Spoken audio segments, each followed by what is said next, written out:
नमस्कार, करेन्ट न्यूजमा यहाँलाई हार्दिक स्वागत छ। म प्रकाश गिरी। करेन्ट न्यूजमा हामी कुनै पनि विषयवस्तु उठान मात्र गर्दैनौँ, यसको चिरफार अनि विश्लेषण पनि गर्ने गर्दछौँ। नेपाल कम्युनिस्ट पार्टीभित्रको कचिङ्गल अझै टुङ्गिएको छैन।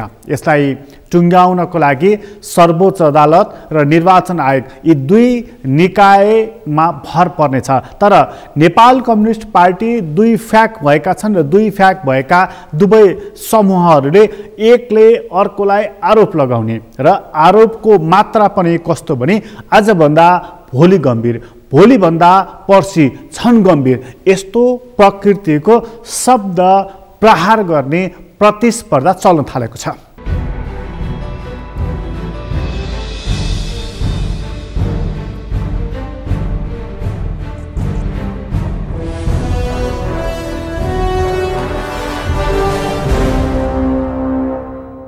नेकपामा शब्द प्रहार गर्ने प्रतिस्पर्धा चल्न थालेको छ।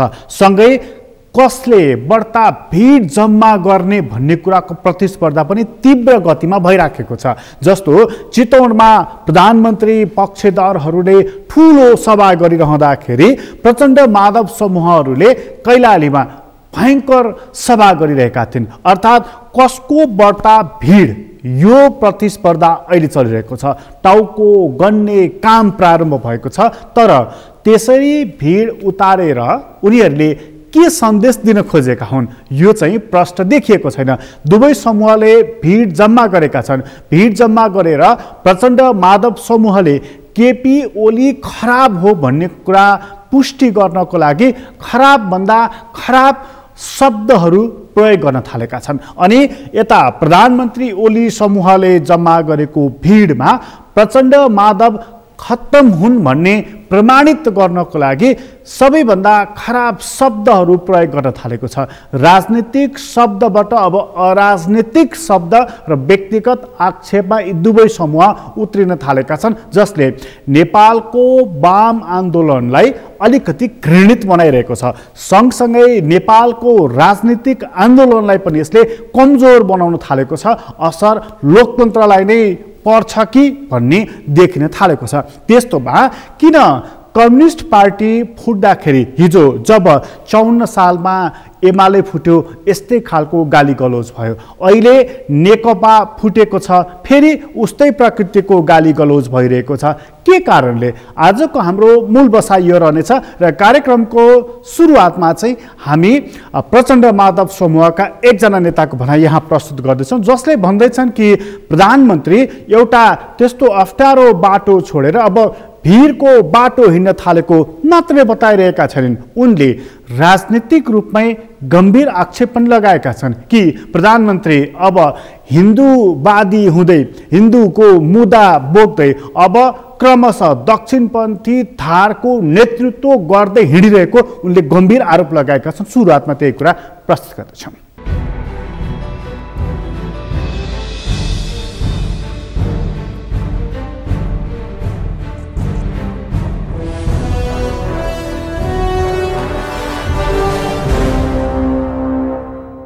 सबै राजावादीहरूले पनि उर्दी लगाएर सहभागी हुने कुरा घोषणा गरेका छन् भन्ने मैले सुनेको छु। त्यसैले ओलीजी राजावादीहरूको भिडमा बसेर तपाईले जतिसुकै नकारात्मक र गलत बाटो, उल्टो बाटो हिँड्ने चेष्टा गरे पनि नेपाली जनताले समाजवादको यात्रालाई छोड्ने छैनन्। तपाईको प्रतिगामी कदमलाई परास्त गर्नको लागि लाग्नेछन्। यो संकल्पका साथ नेपाली जनता उठिसके, हामी त्यो बाटोमा लाग्नेछौँ। दोस्रो, यहाँलाई थाहा छ यो संविधान मार्ने कुचेष्टा गरिरहेका छन् ओली। संविधानले देखाएको यसका सकारात्मक व्यवस्थालाई समाप्त पार्न खोज्दैछन्। मैले सुन्दैछु ओलीजी देशमा अब धर्म हिन्दू राज्य बनाउने कोसिसमा छन्। त्यसको घोषणा गर्न बेर छैन भनेर मानिसहरू आकलन गर्दैछन्। यही 23 गते नै हिन्दू राज्य घोषणा गर्ने कुरा पनि ओलीले गर्दैछन् भन्ने पनि चर्चा सुनिएको छ। ओली त्यो बाटोमा लाग्न सक्छ। मथुभ्रष्ट भएपछि कुनै पनि बाटो लिनको लागि कसै पनि तयार हुन्छन्। त्यसैले ओलीजी गलत बाटोमा हिँड्दैछन्, संविधान मार्ने चेष्टा गर्दैछन्। संविधानका सकारात्मक र राम्रा चाहिँ प्रावधानहरू समाप्त पार्न खोज्दैछन्। तेस्रो ओलीको यो कदमले सार्वभौम सत्तामाथि एउटा नयाँ सङ्कट पैदा भएको छ, सार्वभौम सत्तामाथि जोखिम पैदा भएको छ। देशमा जब अस्थिरता पैदा हुन्छ, देशको सार्वभौम सत्तामाथि नयाँ चुनौती आउन थाल्छन्। अहिले ओलीको कदमले त्यस खालको कुरा अगाडि ल्याएको छ। चौथो, देशलाई आर्थिक रूपले आत्मनिर्भर बनाउने, स्वावलम्बी बनाउने, राष्ट्रिय अर्थतन्त्र निर्माण गर्ने कदममा पनि ओलीको यो कदमले गम्भीर ठेस पुर्याएको छ। म यहाँलाई भन्न चाहन्छु, धेरै नौजवानहरू विदेशमा बसेका फर्केर नेपाल आउन इच्छुक भइरहेका थिए। हामीसँग भेट्दा पनि अब त म विदेश बस्दिन भन्न थालेका थिए। अब यो कदमले उनीहरूमा चरम एउटा निराशा छाएको छ।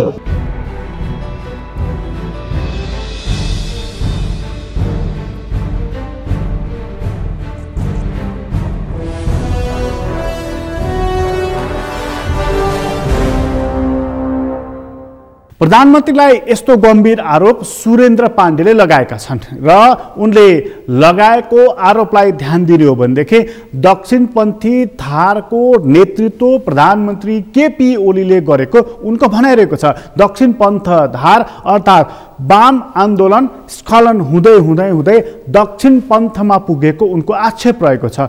यो आक्षेपलाई पुष्टि गर्नको लागि पशुपतिनाथको दर्शन प्रधानमन्त्री केपी ओलीले गरेको एउटा उदाहरण, चितवनमा गएर राम मन्दिर निर्माण गर्नको लागि विशेष जोड दिएको अर्को उदाहरण, यी दुईटा उदाहरण नै काफी भएको छ प्रचण्ड माधव समूहलाई कि प्रधानमन्त्री हिन्दूवादी हुँदै गएको, हिन्दुत्वको मुद्दा उठाउँदै गएको र भौतिकवादी हुन्छन् कम्युनिस्टहरू भनेको कुरालाई खण्डित गर्दै क्रमशः अध्यात्मतर्फ र यो धर्मको सहारा लिँदै धर्मको राजनीति गर्न थालेको कुरा बताउनको लागि राम्रै मसला बनेको छ प्रचण्ड माधव समूहलाई। उनीहरूको यो समूहले प्रधानमन्त्री खत्तम हुन्, यिनी काम लाग्ने प्रकारका छैनन् भन्ने बताउनको लागि सबै खालका जार्गनहरू, विशेषणहरू, आरोपहरू, आक्षेपहरू सबै प्रयोग गरिसकेका छन्, गरि पनि रहेका छन्। यस्तै कुरा गरिरहँदाखेरि उनीहरूले चरणको आन्दोलन गरेका छन्। यो अहिलेको चरणको आन्दोलन चाहिँ जब यो सडकको बसाई, सडकको अवरोधसँगै अन्त्य भएको र अर्को चरणको आन्दोलन आरम्भ गर्नको लागि फेरि सुरु गरिसकेको अर्को नेताको भनाइरहेको छ।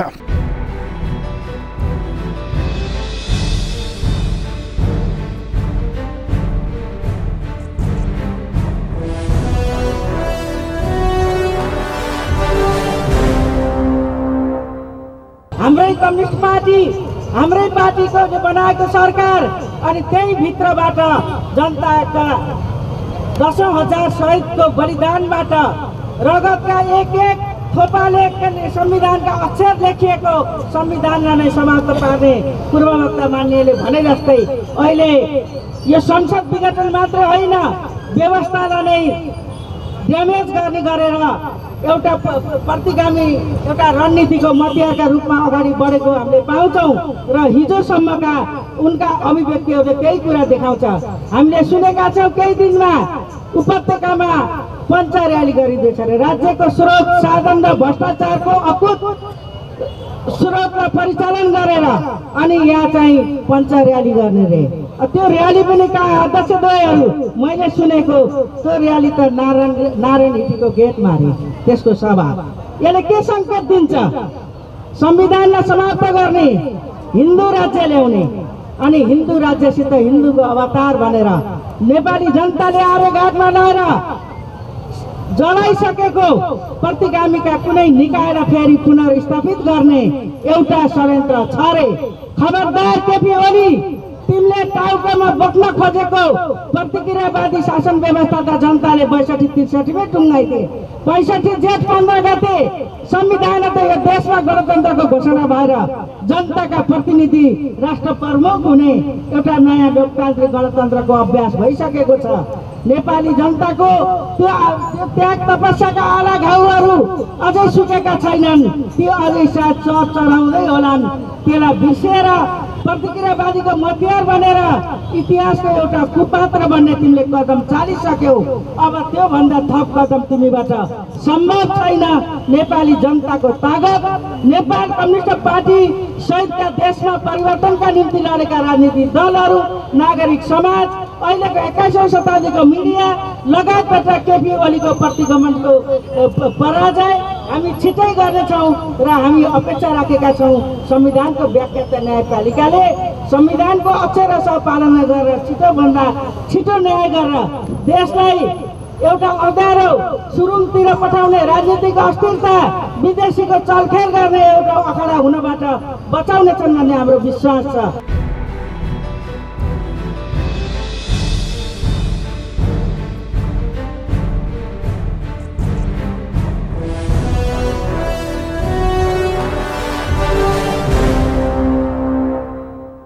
आन्दोलन के का लागि, आन्दोलनबाट के प्राप्त हुने प्रश्न बडा गम्भीर किसिमको रहेको छ। मानिसहरू सडकको आन्दोलनलाई हेरेर प्रश्न गरिरहेका छन्। सडकमै आएका राजनीतिक पार्टी, त्यसमध्ये पनि प्रचण्ड माधव समूहले चाहिँ प्रतिगमन भयो, संविधानको हत्या भयो, प्रधानमन्त्री अलोकतान्त्रिक बाटोमा असंवैधानिक बाटो हुँदै क्रमशः तानाशाही बन्दै गएको यो आक्षेप प्रचण्ड माधव समूहको लागिरहेको छ। तर प्रचण्ड माधव समूहभन्दा अर्को पक्ष चाहिँ भनिरहेको छ कि प्रधानमन्त्रीले संसदको मात्रै विघटन गरेका हुन्, लोकतन्त्रकै हत्या गरेका होइनन् र यो राजनीतिक कु पनि होइन भनेर प्रधानमन्त्रीलाई किन त्यसो भएदेखि प्रतिगमन गरेको, कु गरेको, यो व्यवस्था खान खोजेको भनेर प्रचण्ड माधव समूह आक्षेप लगाइरहेको छ। त यो प्रश्न पनि उत्तिकै महत्त्वपूर्ण छ। सडकमै पुगेको प्रचण्ड माधव समूहले संसदको पुनर्स्थापना जति जोरदार ढङ्गले भनेको छ त्योभन्दा निकै ठुलो स्वर गरेर उसले प्रधानमन्त्रीमाथि आरोपको वर्षा गरिरहेको छ। यो आरोपको वर्षा गरेर उसले प्रधानमन्त्रीको नुर गिराउन चाहेको र आफूलाई अग्लो बनाउन खोजेको हो वा साँच्चीकै प्रधानमन्त्री केपी ओलीले अलोकतान्त्रिक पथ र तानाशाही पथमा हिँडेको हो त यो कुराको किटान कसले गरिदिने हो? यो कुराको किटान गर्नको लागि सर्वोच्च अदालतमा विचाराधीन रहँदै यही मुद्दाको बारेमा सडक किन तातेको सवाल चाहिँ यहाँनिर खडा भएको छ। त्यसैले यो सवालको निरूपण गर्नको लागि अदालतलाई किन कुरिरहेका छन् राजनीतिक पार्टीहरू, यो निकै चाखपूर्ण विषय रहेको छ। वास्तवमै यो प्रश्नमा किन दलहरू खोजिरहेका छन्? हामी एकैछिन विश्राम लिँदैछौँ, त्यसपछि यो प्रश्नको उत्तर लिएर उपस्थित हुनेछौँ।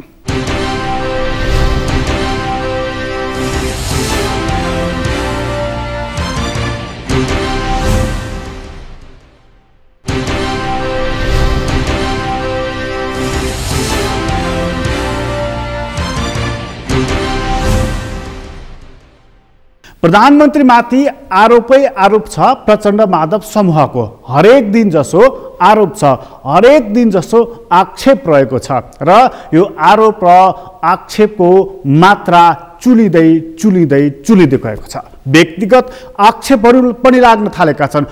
गोर्खामा पुगेर प्रचण्ड माधव समूहकै एकजना नेता रामकुमारी झाँक्रीले कडा आक्षेप लगाएका छन्, खास गरी प्रधानमन्त्रीलाई र राष्ट्रपति विद्यादेवी भण्डारीलाई। र यो व्यक्तिगत आक्षेप हो भनेर अहिले यसको बारेमा टिप्पणी हुन थालेको छ र यसको दण्ड पनि दिनुपर्छ भनेर पनि माग हुन थालेको छ। यो कुराको निरूपण अर्को ढङ्गबाट हुँदै जाला, किनभने राजनीतिक सभामा गरिएको भाषणको उत्तर अर्को राजनीतिक सभा मार्फत दिइने गरेको नेपालमा प्रचलन छ। सायद यसको पनि उत्तर अर्को सभाबाट उनले प्राप्त गर्ने होला। तर किन प्रधानमन्त्रीमाथि व्यक्तिगत आक्षेप लागिरहेको छ? किन राष्ट्रपतिमाथि व्यक्तिगत आक्षेप लागिरहेको छ? यो राजनीतिक कदम हो कि यो राजनीतिक कदमभन्दा माथि स्वेच्छाचारी तानाशाही कदम हो त? प्रश्न त त्यहाँनिर पनि उत्तिकै उब्जिएको छ। सँगै यो कदम चाल्नको लागि स्वयं प्रधानमन्त्री केपी ओली मात्रै जिम्मेवार छन् कि यसमा प्रचण्ड माधव नेपाल, झलनाथ खनाल पनि उत्तिकै दोषी छन्? प्रश्न त यहाँ पनि उब्जिराखेको छ। तर मञ्चमा उभिएर झलनाथ खनालले अर्को पनि आरोप लगाइदिएका छन्।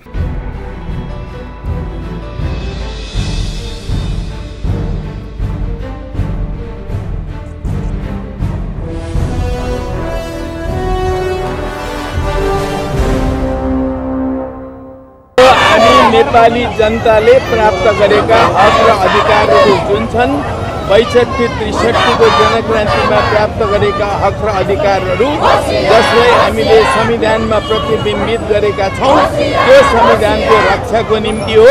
त्यो रक्षा गर्नको लागि हामीले संविधान संसदको पुनर्स्थापना गर्नुपर्छ। त्यो बिन्दुसम्म हाम्रो आन्दोलन हुन्छ। त्यसपछि हामी समाजवादको दिशातर्फ अगाडि बढ्छौँ।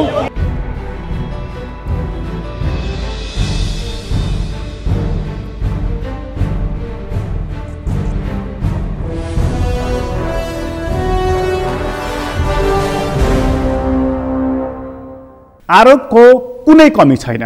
आरोप लगाएकै कुरालाई गर्ने हो भनेदेखि आरोप लगाएकै कुरालाई ध्यान दिने हो भनेदेखि अब सायद बोल्न बाँकी शब्दहरू रहेका छैनन्, गाली गर्न बाँकी शब्दहरू पनि रहेका छैनन्। आलोचनाभन्दा निकै तल झरेर आरोपमा व्यक्तिगत गाली गलौजमा नेताहरू उब्जिन थालेका छन्। यसले राजनीतिक पार्टीहरू, राजनीतिक दलका नेताहरूको जुन व्यक्तित्व बनिरहेको थियो अग्लो, त्यो कद घट्दै घट्दै घट्दै वामपुल्के बनिदिएको छ। पार्टीहरूको कद पनि घटेको छ। हुँदै हुँदै यो लोकतन्त्रको, यो प्रजातान्त्रिक व्यवस्थाको कद पनि कतै घट्ने त होइन, सवाल त्यहाँनिर पनि खडा भएको छ। आरोप चाहिँ प्रचण्ड माधव समूहले मात्रै लगाइरहेका छैनन्। स्वयं प्रधानमन्त्री केपी ओली स्वयं पनि आरोप प्रत्यारोपमा कुदाकुद गर्दै अग्रपङ्क्तिमा आइपुगेका छन्। प्रधानमन्त्रीकै तहबाट, त्यही कुर्सीबाट अर्को पार्टीको नेताहरूलाई गाली गलौज गर्नु कति सुहाउँदिलो कुरा हो।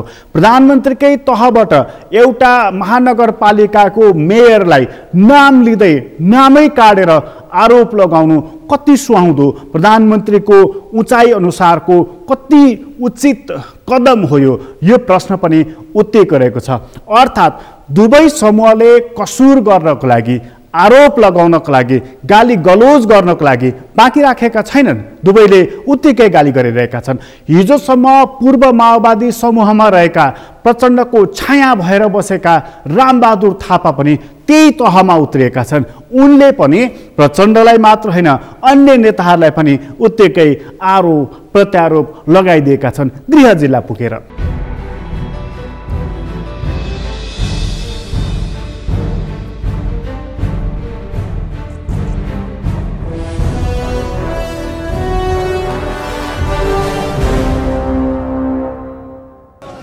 यो विशाल जनसागरले, जन उपस्थितिहरूले धेरै कुराहरूको चाहिँ उत्तर दिएको छ। धेरै प्रश्नहरूको यसले जवाफ दिएको छ। र पहिलो जुन हामी माथि आरोप छ, आरोप लगाइएको छ, प्रश्न उठाइएको छ कि यो सरकारले संसद विघटन गर्ने जुन कदम उठायो यो असंवैधानिक हो वा यो संवैधानिक हो? यसको जवाफ आजको यो जनसभाले दिएको छ।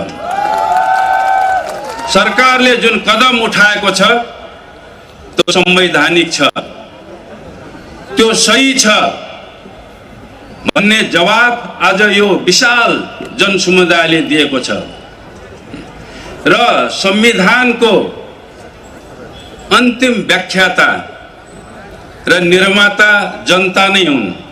त्यसैले आज यो जनसभाको माध्यमबाट जनताले सरकारले उठाएको कदम एकदम संवैधानिक छ, एकदम सही छ भन्ने कुरा यो विशाल जनसभाले चाहिँ त्यसको उत्तर दिएको छ। आज यो जनसभाले यी हजारौं जनसमुदायहरूले चाहिँ देशको जो व्यवस्था छ, संघीय लोकतान्त्रिक गणतन्त्र, यसको पक्षमा आफ्नो चाहिँ समर्थन यो जनसभाको माध्यमबाट दिएको छ र यो जनसभाको माध्यमबाट हामीले प्राप्त गरेका उपलब्धिहरूको यो जनसभाले चाहिँ रक्षा गरेको छ। आज यो जनसभाले सरकारले उठाएका कदमहरू विकासको दिशामा, समृद्धिको दिशामा यसले गरेका कामहरूलाई यो जनसभाले चाहिँ अनुमोदन गरेको छ। यहाँ पूर्ववक्ता मित्रहरूले भन्नुभयो कि यो सरकारले केही पनि गरेन, यो सरकारले विकास गरेन, यो सरकारले सुशासन कायम गर्न सकेन, यो सरकारले यो देशको अखण्डताको पनि रक्षा गर्न सकेन, यसले आत्मसमर्पण गर्यो भन्ने आरोपहरूको यसले जवाफ दिएको छ, यसले खण्डन गरेको छ। आदरणीय जनसमुदायहरू, आज यस जनसभाले पार्टीका अवसरवादीहरूलाई, पार्टीभित्र देखा परेका अवसरवादीहरूलाई यसले जवाफ दिएको छ। यसले फुटको विरुद्ध, गुटको विरुद्ध यसले एकताको सन्देश दिएको छ यो जनसभाले। र फुटवादको, गुटवादको कम्युनिस्ट आन्दोलनमा देखा परेको त्यो अवसरवादको यसले ठोस रूपमा जवाफ दिएको छ। हामी गुटको पक्षमा छैनौँ, हामी पार्टीको पक्षमा छौँ, हामी फुटको पक्षमा छैनौँ, हामी एकताको पक्षमा छौँ भन्ने जवाब आज यो हजारौं जनसमुदायले दिएका छन्। र यो जुन अभियान अहिले देशव्यापी रूपमा चलेको छ, जनसभाहरू, यो एउटा आन्दोलन हो। कम्युनिस्ट आन्दोलनमा एउटा शुद्धिकरण अभियान हो। पार्टीमा देखा परेको अवसरवाद, पार्टीभित्र देखा परेको विकृतिहरूको विरुद्ध एउटा अभियान हो, एउटा शुद्धिकरण अभियान पनि हो। र हामीले देखेका छौँ आज जनताले देशव्यापी रूपमा पार्टीका अवसरवादीहरूलाई, पार्टीभित्रका विकृतिहरूलाई उनीहरूले शुद्धिकरण अभियानको माध्यमबाट उनीहरूलाई किनारा लगाउँदैछन्।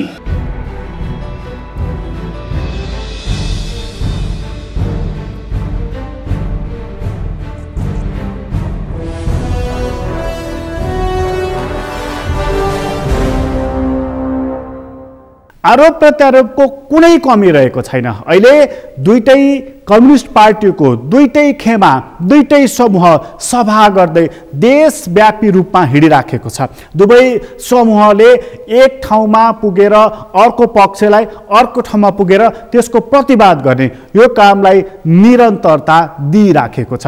नेपालमा चलन नै छ कि राम्रो काम गरेर माथि जाने होइन, अर्कोलाई होच्याएर म अग्लो छु भन्ने नेपालमा चलन नै रहेको छ। राजनीतिक पार्टीमा त यो चलन निकै धेरै रहिराखेको छ। त्यसैले गर्दा प्रचण्ड माधव समूहले केपी ओलीलाई होचो देखाउने, केपी ओली समूहले प्रचण्ड माधव समूहलाई कमजोर देखाउने र आफू अग्लो भएको महसुस गर्ने यस्तो खालको परिपाटी आजदेखि होइन, यी पार्टीहरूको जन्मै कालदेखि भइरहेको छ। काङ्ग्रेसको जन्मदेखि, कम्युनिस्ट पार्टीको जन्मदेखि यो चलिराखेको छ। अहिले पनि त्यही प्रक्रिया चलिराखेको छ। दुई दलीय बिउ जस्तो, अर्थात् गहुँ जुन टुक्रिएर दुई टुक्रा हुन्छ, त्यस्तै प्रकारको राजनीतिक पार्टीहरूको जन्म छ।